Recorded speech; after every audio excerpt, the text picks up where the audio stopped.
अस्सलाम वालेकुम स्टूडेंट्स। आज हम करेंगे यूनिट नंबर 10 का लास्ट थ्योरम, थ्योरम नंबर 4। और थ्योरम नंबर 4 में क्या कह रहे हैं कि if in the correspondence of two right angle triangles, दो राइट एंगल ट्राइंगल्स में कॉरस्पॉन्डेंस है। दो राइट एंगल ट्राइंगल्स मैंने आपके सामने बना ली। वो ट्राइंगल जिसमें 90 डिग्री का एंगल बनता है तो वो आपके पास राइट एंगल ट्राइंगल होती है। यहाँ पे भी 90 का बन रहा है और यहाँ पे भी 90 का बन रहा है। दो ट्राइंगल्स हमने ले ली जो कि राइट एंगल ट्राइंगल्स हैं। कहते हैं एक साइड की जो हाइपोटेन्यूज है, हाइपोटेन्यूज जो एंगल की अपोजिट साइड होती है, ठीक है, और ये भी एंगल की अपोजिट साइड है, कहते हैं वो हाइपोटेन्यूज बराबर है, कॉन्ग्रेंट है, और कोई सी एक साइड जो है वो बराबर है। तो हम कहते हैं कि इन ट्राइंगल्स के दरमियान 1-to-1 कॉरस्पॉन्डेंस है। तो दो ट्राइंगल्स हमने ले ली, एक का नाम है ABC और दूसरी ट्राइंगल का नाम है DEF, ठीक है। ये मैंने एक स्ट्रेट एंगल बनाया है। जो स्ट्रेट एंगल होता है वो हमेशा 180 डिग्री का बनता है। 90 डिग्री का हरगिज़ ये मतलब नहीं है कि वो स्ट्रेट एंगल है, ठीक है। एक ट्राइंगल है ABC और एक ट्राइंगल है DEF। अब देखिए राइट एंगल है तो ज़ाहिर बात है 90 डिग्री बन रहा है।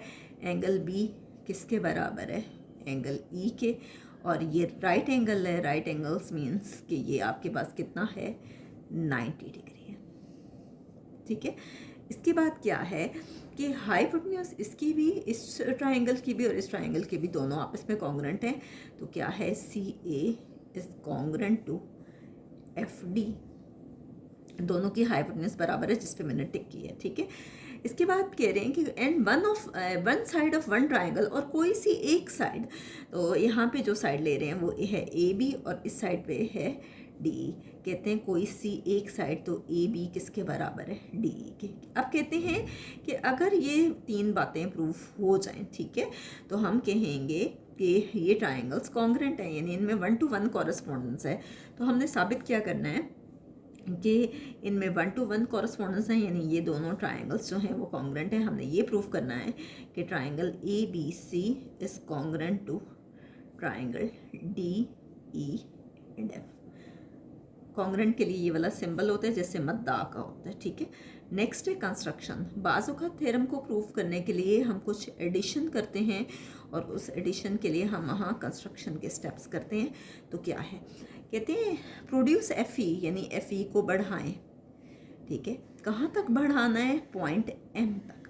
आपने इस तरह से FE को बढ़ाना है कि जितनी लेंथ FE को की हो उतनी ही लेंथ जो है ME या EM की हो, यानी दोनों की लेंथ सेम होनी चाहिए, ठीक है। तो हम क्या लिख रहे हैं कि प्रोड्यूस FE को बढ़ा रहे हैं टू अ पॉइंट M। किस पॉइंट तक बढ़ा रहे हैं? पॉइंट M तक। इस तरह से बढ़ा रहे हैं सच दैट, इस तरह से बढ़ा रहे हैं कि जितनी लेंथ EM की है उतनी ही लेंथ EF की, यानी EM और EF जो है वो कॉन्ग्रेंट होने चाहिए। और इसके अलावा अगर हम इसको कंपेयर करें इस ट्राइंगल से, तो EM किसके बराबर होगा? BC के। Such that EM is equal to BC, congruent होगा, ठीक है। एंड जॉइन द पॉइंट्स, और पॉइंट्स को ज्वाइन करें, किसको? Join the points. किन पॉइंट्स को ज्वाइन करें? D एंड M को, D एंड M को। ये देखिए D और M को ज्वाइन करते हैं। तो यहाँ तक हमारे पास गिवन टू प्रूव और कंस्ट्रक्शन हो गया। नेक्स्ट में अगेन नेक्स्ट पेज पे फिगर बनाती हूँ ताकि मैं आपको साथ साथ एक्सप्लेन कर सकूँ। नेक्स्ट है आपके पास प्रूफ, और प्रूफ में है स्टेटमेंट्स एंड रीजंस। क्या कह रहे हैं प्रूफ में? Statements and reasons. तो हम साथ साथ देखते जाते हैं क्या स्टेटमेंट्स हैं और क्या रीजंस हैं। सबसे पहले देखें कि आप देखो DEF ये तो 90 डिग्री है और DEM ये भी 90 डिग्री है, क्योंकि सेम हमने वो ट्राइंगल बनाई है। तो 90 + 90 कितना होता है? 180। और जब दो एंगल्स का सम अगर 180 डिग्री आता है तो वो सप्लीमेंट्री एंगल्स होते हैं, ठीक है। तो कह रहे हैं मेजर एंगल कौन सा?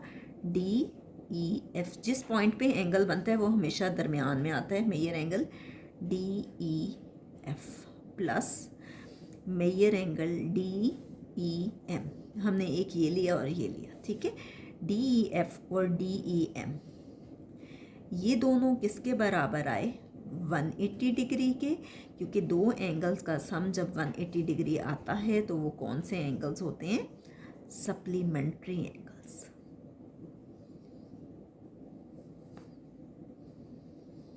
आप देखें नाउ, देखिए डी ई एफ गिवन में था कि वो कह रहे थे कि राइट एंगल ट्राइंगल है, तो डी ई एफ गिवन में था कि 90 डिग्री है, ये गिवन में था, हम इसे 1 का नाम दे देते हैं और इसको 2 का। गिवन में था ये 90 डिग्री, अगर ये 90 है तो जाहिर बात है दूसरा भी तो 90 होगा ना। कैसे, मैं आपको यहाँ करके दिखा देती हूँ, ये एक्सप्लेनेशन बुक पे नहीं दी हुई लेकिन फिर भी आप देख लें। डी एफ 90 डिग्री है plus measure D angle D E M, ये आपने करना नहीं है, जस्ट मैं आपको समझाने के लिए कर रही हूँ।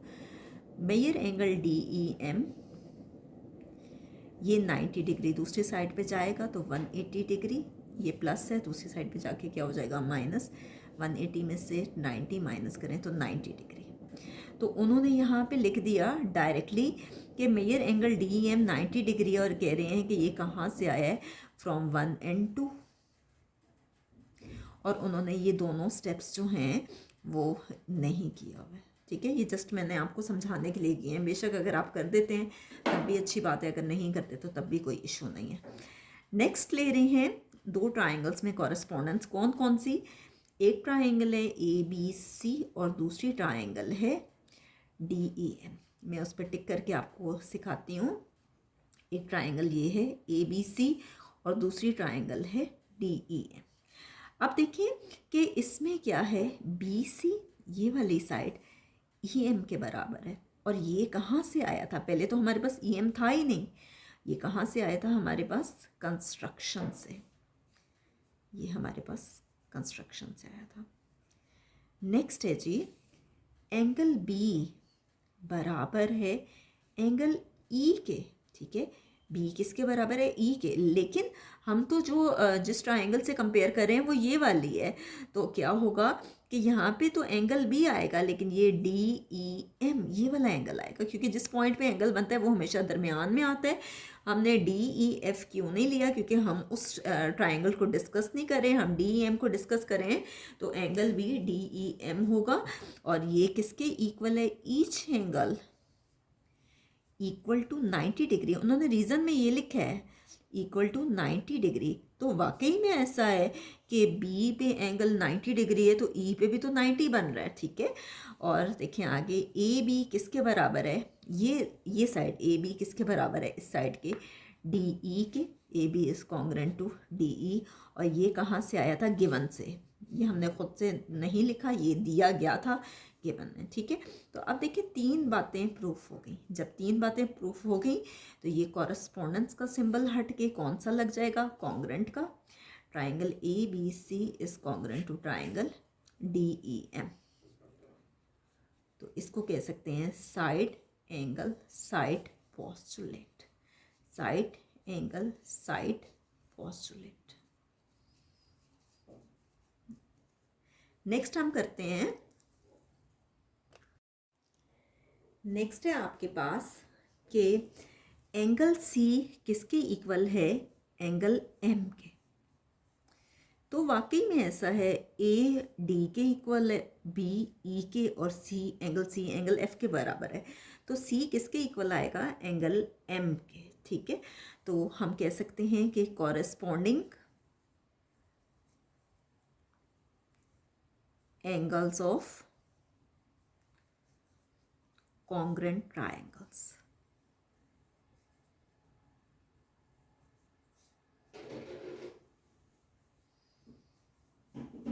आप देखिए, लेकिन सी ए जो है वो किसके बराबर है, ये देखिए सी ए किसके बराबर है नई ट्राइंगल के मुताबिक, एम डी। सी किसके कॉन्ग्रेंट है, एम डी के।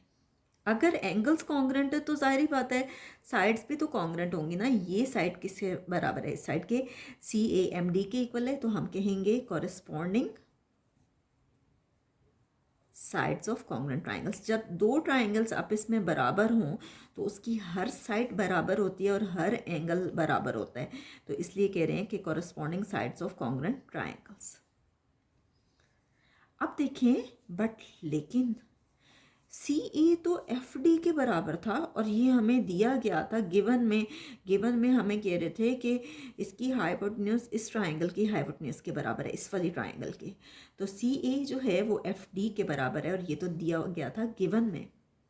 अब इन दोनों को देखें तो सी ए सी के बराबर है, तो एम डी किसके बराबर होगा, एफ डी के। हम कह सकते हैं M D is congruent to F D.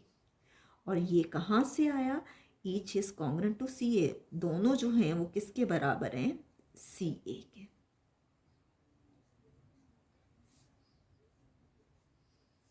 आगे देखें कि अब ट्राइंगल लेते हैं हम डी एम एंड एफ।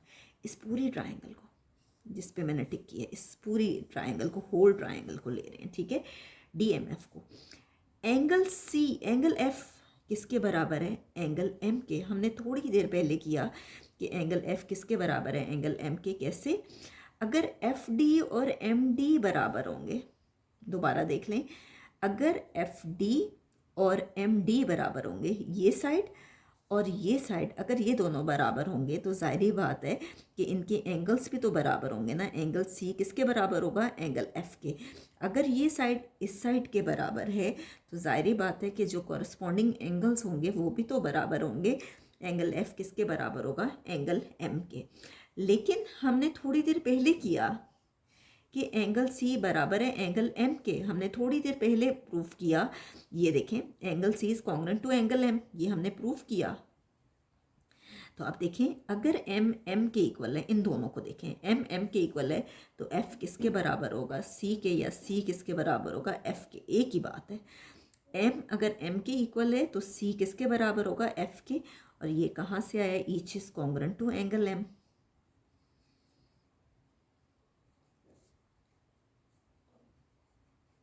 अब हम क्या करते हैं कि दोनों ट्राइंगल्स ले लेते हैं, ए बी सी ये ट्राइंगल, और दूसरी ट्राइंगल हम ले लेते हैं डी ई एफ। इन दोनों ट्राइंगल्स को ले लेते हैं, ए बी सी ये ट्राइंगल और डी ई एफ ये ट्राइंगल, ठीक है। तो देखें A B equal to D, ये हमने कहाँ किया था, गिवन में। गिवन में हमने सबसे पहला स्टेप ही ये किया था कि ए बी किसके बराबर है, डी ई के कॉरस्पॉन्डिंग साइड्स बराबर हैं।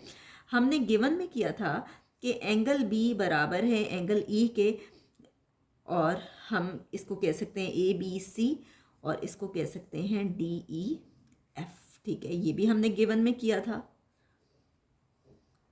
हमने ये प्रूफ किया अभी थोड़ी देर पहले कि एंगल सी बराबर है एंगल एफ के, अभी हमने प्रूफ किया।